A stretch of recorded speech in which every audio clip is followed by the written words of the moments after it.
What is up, divergent friends? Welcome to another episode of Cognitive Dissonance with Loyal to the Foil, the channel where we evaluate the insanity surrounding us. And we have some crazy things to talk about today. But before we get to that, please remember you can follow me on Twitter, on Parler, on DLive. The links are on my channel banner right here on YouTube. Also, I am not monetized here.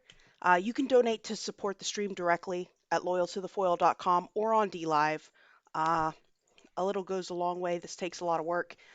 And if you haven't checked out my other show, Space Force News Live on YouTube's One Foot in 5D with Alara of Sirius, we do that live every Sunday night. You should definitely check that out. We have tons of fun. So yeah. So what is going on? Oh, the craziness.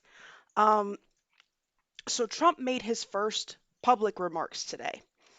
He had a presser in the Rose Garden, and he was talking primarily about the release of the Pfizer vaccine, its effectiveness, how Operation Warp Speed was able to bring this, get this done in a fraction of the time that normal vaccine development takes. And um, he trolled a few people, which was actually kind of funny. I actually want you guys to hear what he had to say real quick before we get into the topic of this video. Again, this process is starting right away. Millions of doses will soon be going out the door. They're all ready, waiting for that final approval. As soon as April, the vaccine will be available to the entire general population, with the exception of places like New York State, where, for political reasons, the governor decided to say, and I don't think it's good politically. I think it's very bad from a health standpoint, but he wants to take his time on the vaccine. He doesn't trust where the vaccine's coming from. These are coming from the greatest companies anywhere in the world, greatest labs in the world. But he doesn't trust the fact that it's this White House, this administration. So we won't be delivering it to New York until we have authorization to do so, and that pains me to say that. This is a very successful, amazing vaccine at 90% and more. But so the Governor Cuomo, will have to let us know when he's ready for it. Otherwise, we can't be delivering it to a state that won't be giving it to its people. Good old Governor Nipples. Yeah, he had said that a while ago. Not just him either, Newsom. Newsom had made some statements a few weeks back, kind of alluding to the same thing, that they just didn't trust, as if Trump has like a chem lab in the White House and he's mixing up the vaccine on his own. I mean, this is from what like you don't trust Pfizer? What you don't trust AstraZeneca, Cuomo? Like what's the problem here, right? I'm trying to show you what I found. Personally, if you want to take that, if you feel like you need it, you should be able to have it. Do I think that everybody should have to take it? No. No, and it's crazy because you hear it over and over again with respect to 100 different topics. That can't happen here.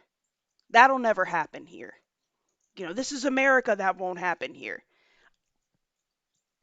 have you looked around recently? Have you taken a look at where we're at right now?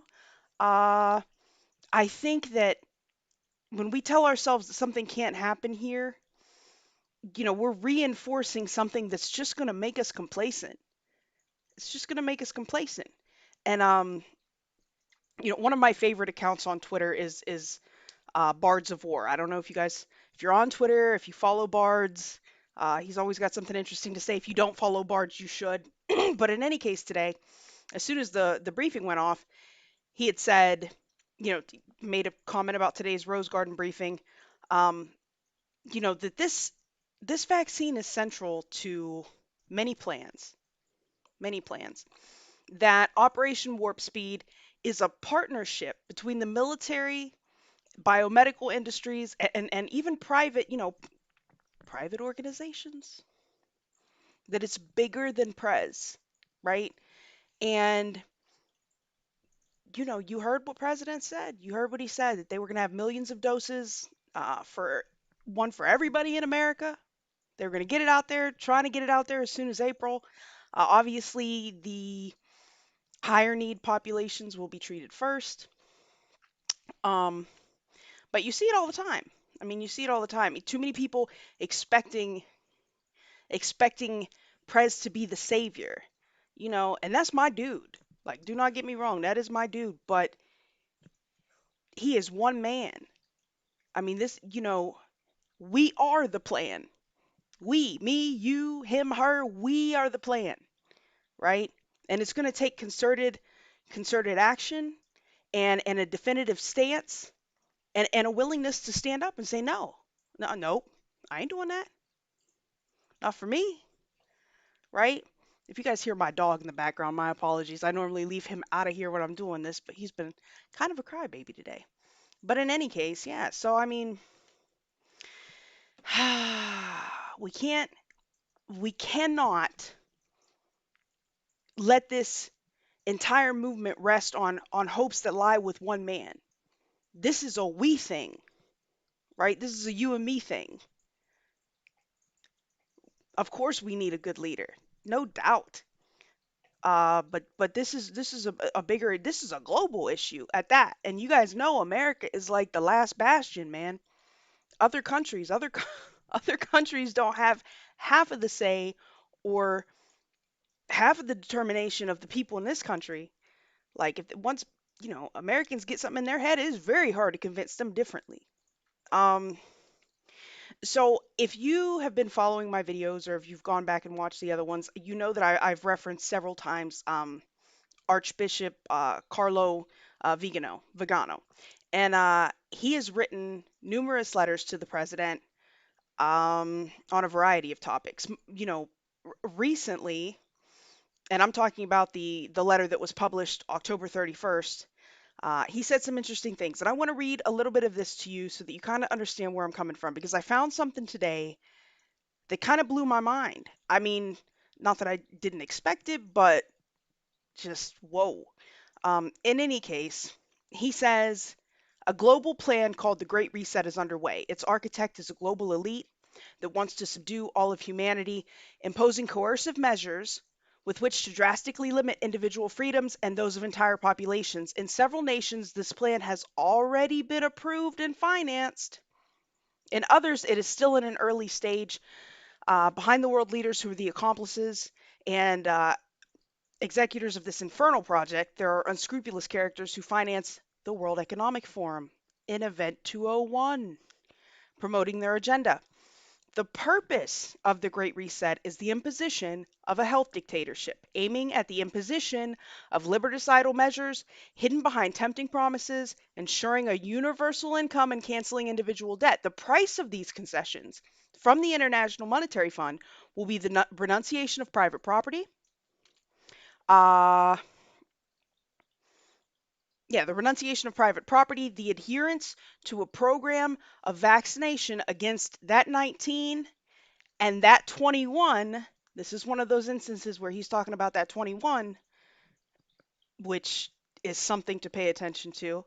Um, in collaboration with the main pharmaceutical groups, Beyond the enormous economic interests that motivate the promoters of the Great Reset, the imposition of the vaccination will be accompanied by the requirement of a public health passport and a digital ID, with the consequent contact tracing of the population of the entire world.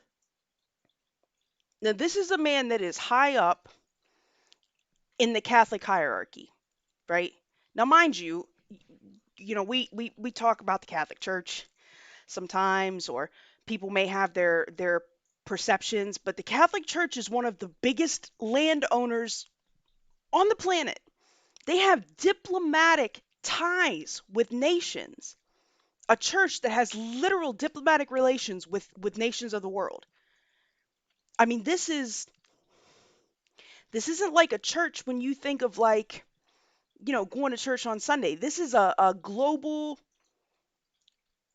megastructure, a hierarchy that has been in power for hundreds and hundreds and hundreds of years. I mean, so for this guy to come out, I mean, they get actual intelligence reports, the Catholic Church. And this guy is up there. Now, granted, the Catholic Church is kind of fighting itself right now. Archbishop Vigano is kind of being attacked because he decided he was gonna fight for the children of light, as he says. So he's been under a little bit of attack, but his words hold weight. His words hold weight. And just to show you that this is number one, his words hold weight, but that this is bigger than what happens with the presidency, or bigger than what happens, with Prez. Um, when Bards made that post earlier about this being bigger than Prez, my response was, well, yeah. I mean, what do these people need Prez for? When you've got airlines and Ticketmasters to grocery stores and restaurants that can, on their own, say, hey, we'll give you no service if you can't show that you've been vaccinated. This is something they can find ways to circumvent that. What happens when individual state governors like Cuomo or Newsom decide to take up the same, the same position? You can't come to our state unless you can't leave our state unless they can put whatever restrictions they want. Now, granted, it may not be a national thing, but like I said, you get enough headway with some of these corporations, or you know, um,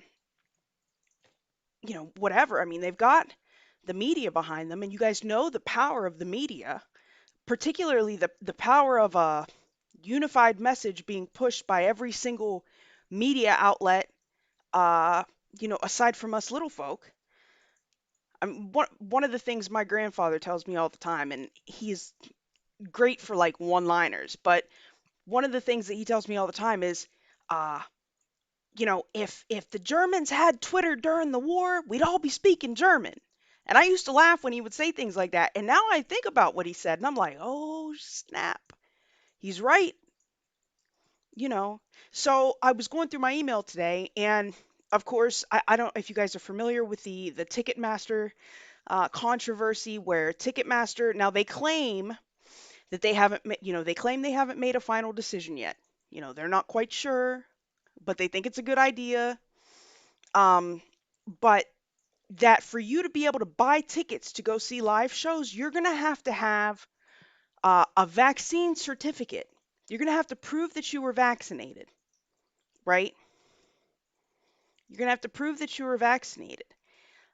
And I mean, you can see people are real quick to give it up, to go back to normal, or what they think normal will be or was.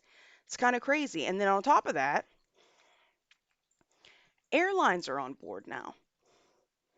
Airlines are likely to require passengers to sign up for a health pass, which includes a digital certificate of vaccination against that 19 before allowing them to fly, right? Uh, Three global alliances representing 58 airlines are pushing governments to allow widespread testing instead of, existing restrictions that they argue are ineffective and have killed travel demand. Airline passengers would be, subject to similar messenger measures that are like the ones that are being suggested by Ticketmaster, where you'd have to have some kind of you'd have a digital health pass, right?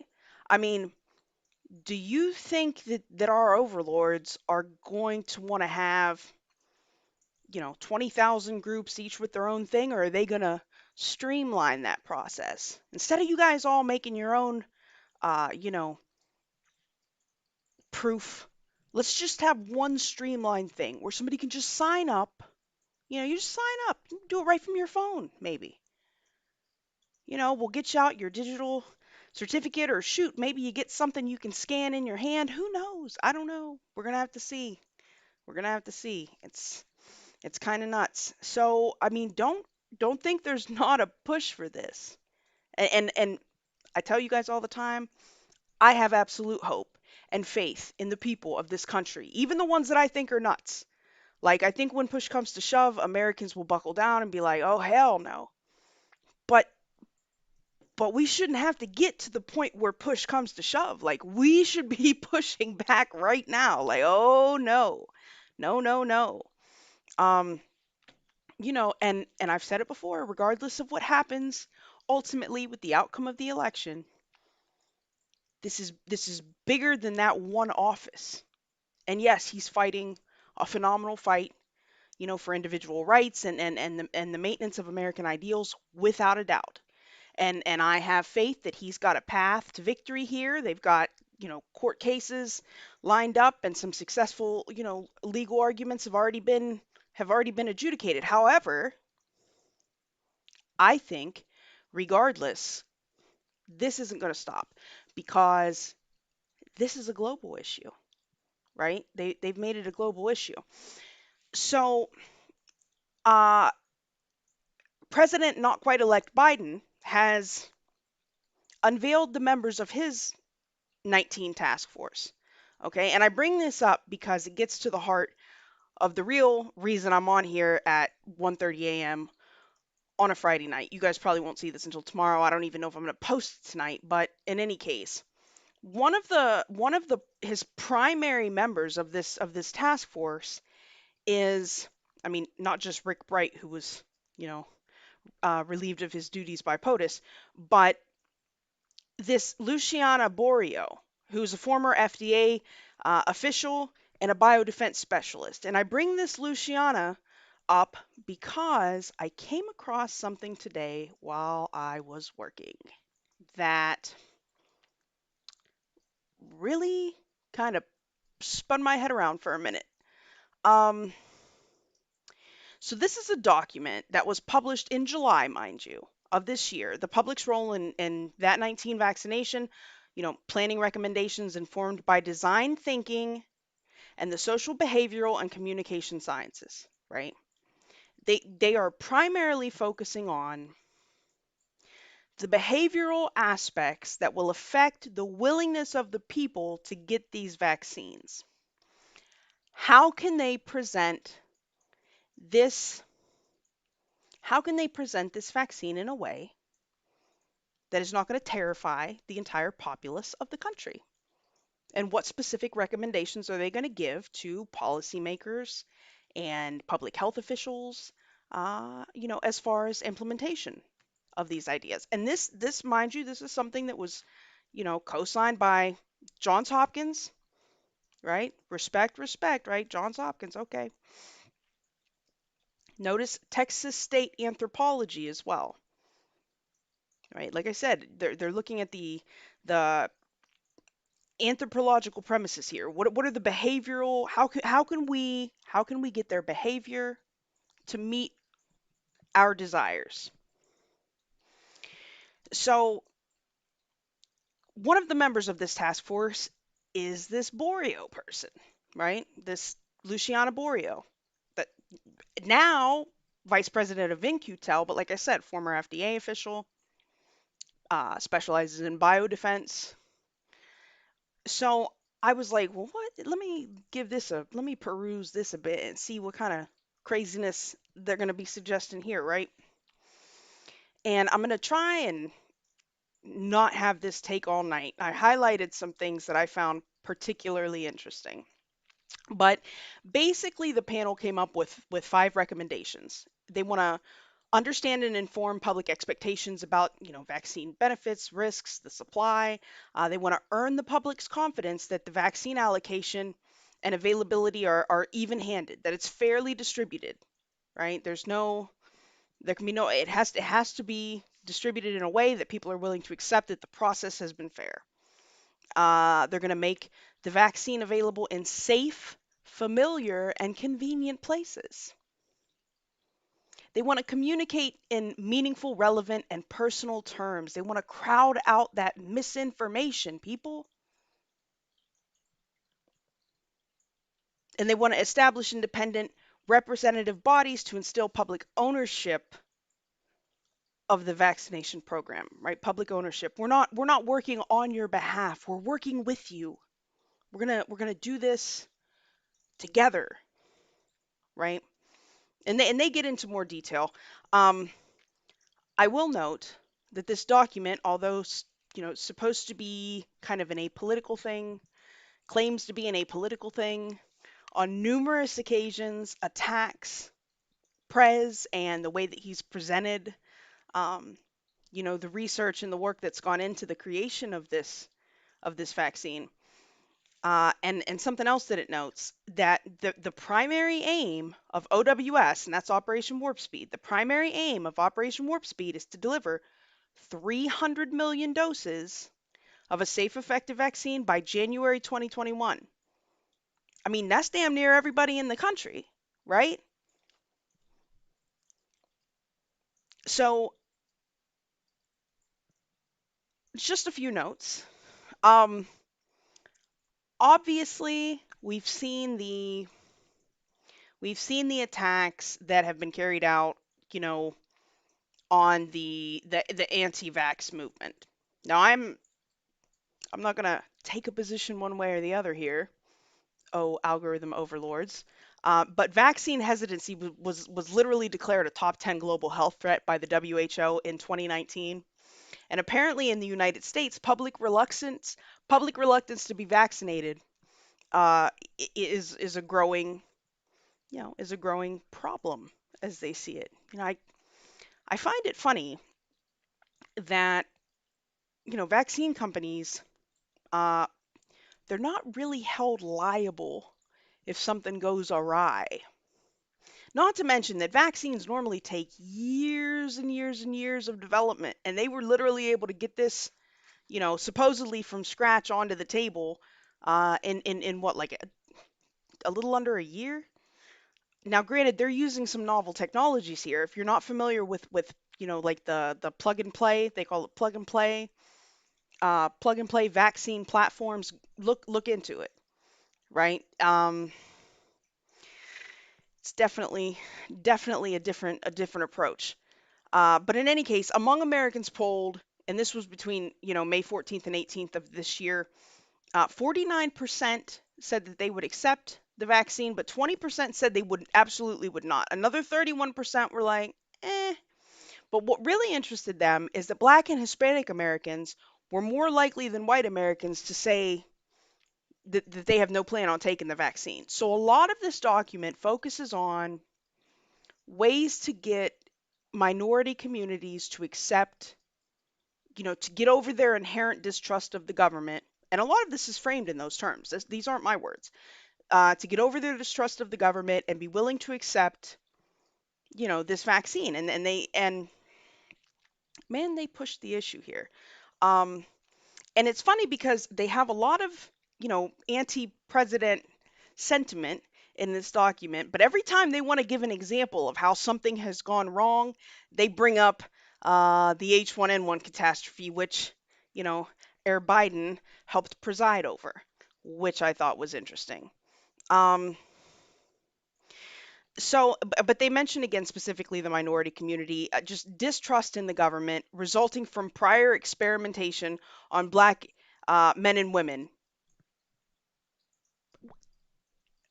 Whose Tuskegee was, that's whose fault is that? Whose fault? I wouldn't trust it either. I wouldn't trust it either. So they got to find a way to overcome this, this inherent distrust. Uh, So, man, they also mentioned that uh, in regard to the COVID-19 vaccines, the government's high tech space age name for the vaccine development program, Operation Warp Speed, inadvertently increased concerns about the safety of the future vaccines. So apparently, when we call things, you know, science fictiony names, that just breeds inherent distrust. I'm not quite sure where these experts got this notion from, but I thought that was kind of funny. Um, they blame, in addition to valid safety concerns, disinformation regarding alternative, unproven, and dangerous treatments, such as off label use of HCQ, exposure to ultraviolet light, and ingestion of bleach. Like, no one ever said that. Nobody ever said that about ingesting bleach. And UV light is an effective treatment. In numerous cases, they have numerous studies that can show that UV light can kill a virus. But I mean the whole ingestion of bleach thing I thought was kind of crazy. They said it.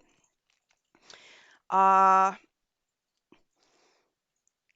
so they want to effectively engage the community to get other people in the community to come in and be willing to take this vaccine, right?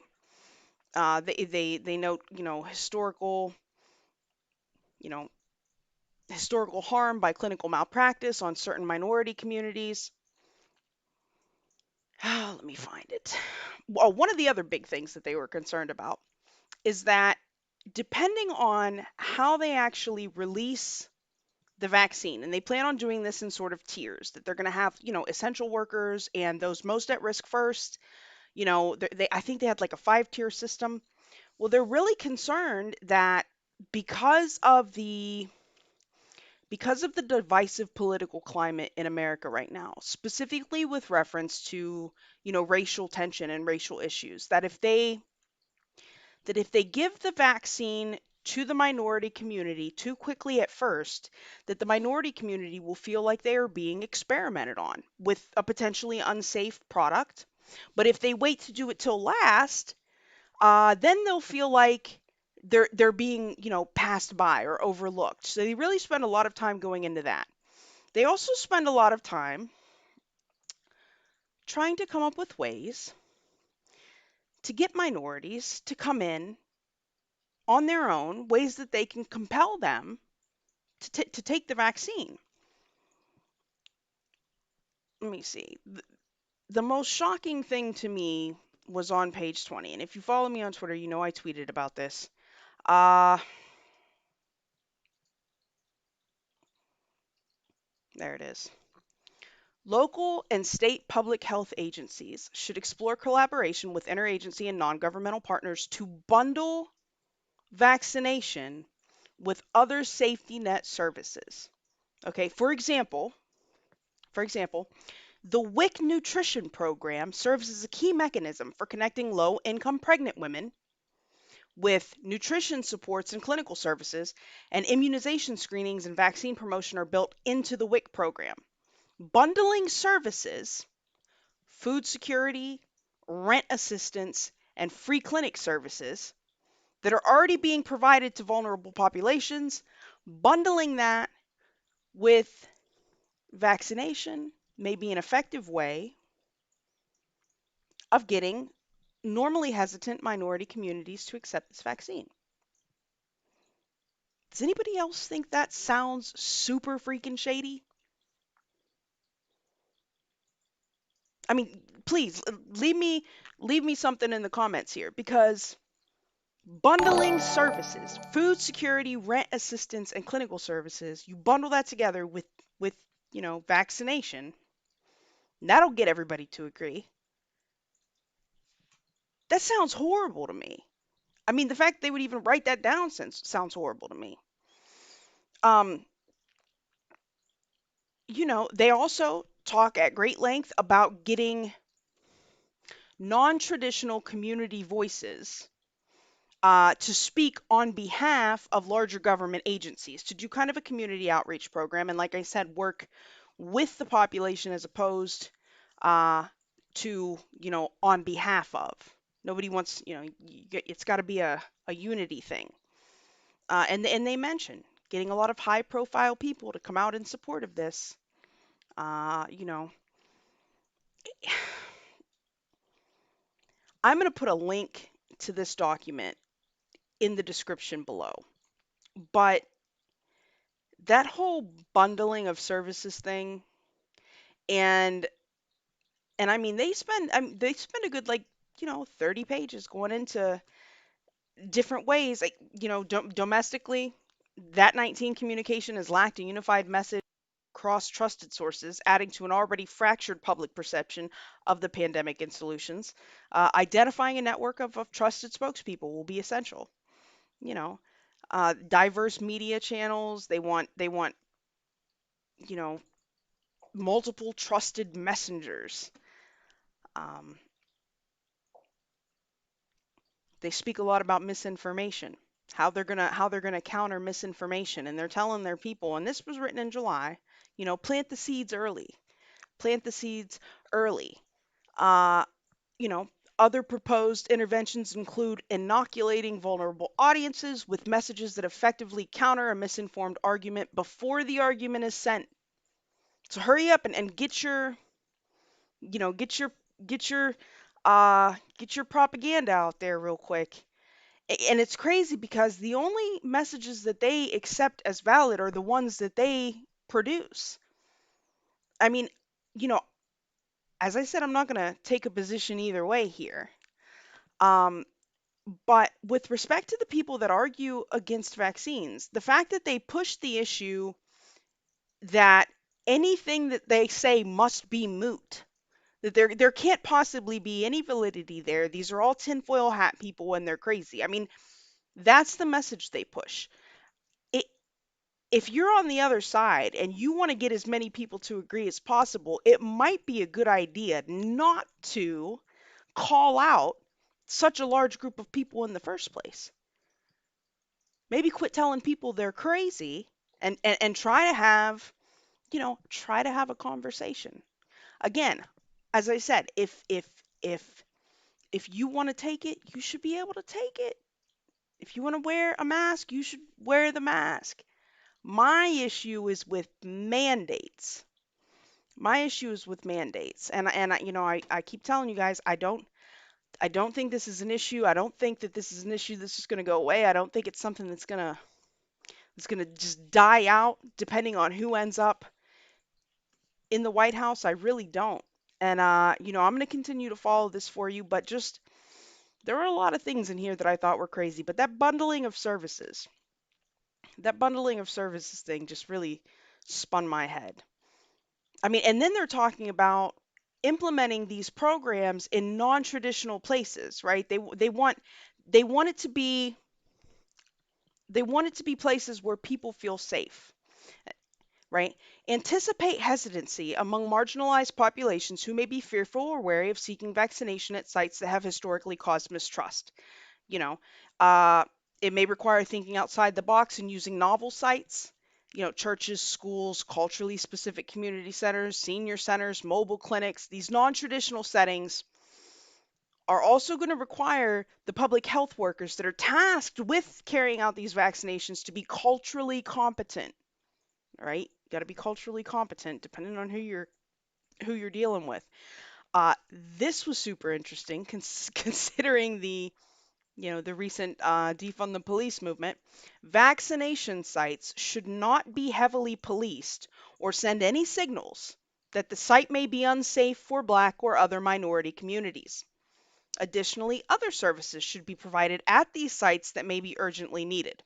Again, by marginalized populations, including food aid, employment aid, and other preventative health services. So this is how they're going to draw. This is how they're going to draw people in. They're going to bundle this stuff all up together. They're going to put it all in one place. They're going to get somebody that you feel like you can relate to talk to you. They're going to seed these messages early. This is okay. This is okay. And they're going to get you in. Now, aside from that document, which again, like I said, I will link below, just the other stuff that I showed you. Um, like I said, Ticketmaster, airlines, you won't be able to travel. And then other countries have it a whole lot worse than we do right now. This is the time, right now, before, to say, you know what? I mean, I don't know. Write a letter, call your congressman or congresswoman, tell talk to your local community leaders, the ones that they are going to go to try and pull you in. Shoot, I write it on social media. I don't know, but find a way to make your voice heard. Please find a way to make your voice heard. Um, I'm not doing the mandate stuff, folks. But that's all I got for you right now. Please make sure to like, share, subscribe so I can get this info out to more of these sleeping masses. Lord knows they need to hear it. Come check me out on Twitter. Feel free to drop me a line in the comments below and stay loyal.